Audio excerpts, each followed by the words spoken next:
every now and again an idea comes along that just makes me wet myself with excitement, and this one come from none other than Corder's very own sailor friend, Peter Regan. Peter, salt and water, what an idea, mate.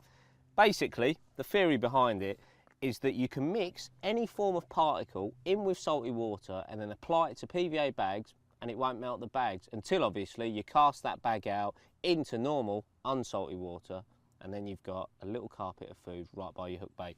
But let's put this theory into practice. Bait tub, water in it, just your good old bit of French salt here. I'm going to be quite liberal, about 2 teaspoons worth in the palm of my hand. In it goes into the water. Just move that around, ensure that the salt is dispersed nicely into that water. Now this is brilliant for those of you who are spodding or putting out particles such as tiger nuts. These are the Bait Tech growlers. They're obviously boiled in water, they're held in water, so they're generally always damp. So to be able to use them in PVA bags without too much hassle is a massive edge. So put them in there. Now, just going to take out a handful. That's enough for probably 5 or 6 PVA bags of tigers. In they go. Let them work into that salt. In they go.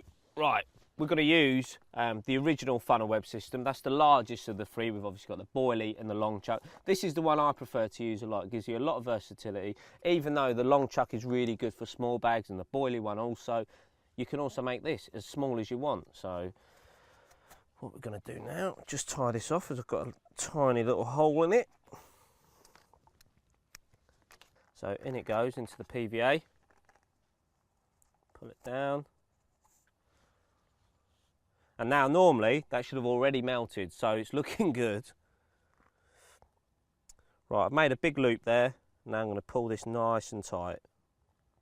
So once this is immersed in water, it should in theory explode.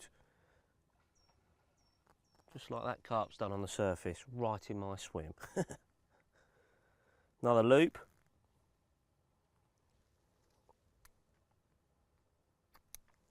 So now we've got a lovely PVA bag there of tigers, nice and tight. Again, apparently you can just drop it straight into this salty water and it won't melt, like so. This will be the acid test. Come on then, Regan.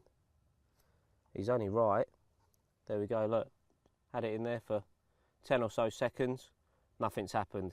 But don't be alarmed. Once you put this out in the water, that's going to explode perfectly around there. And that means you can use sweet corn, hemp, particles, anything that's damp to start with. Put it in that salty water and you've got a perfect little bag to put over any sort of particle hook bait that you're using. What a massive, massive edge. Cheers, Regan.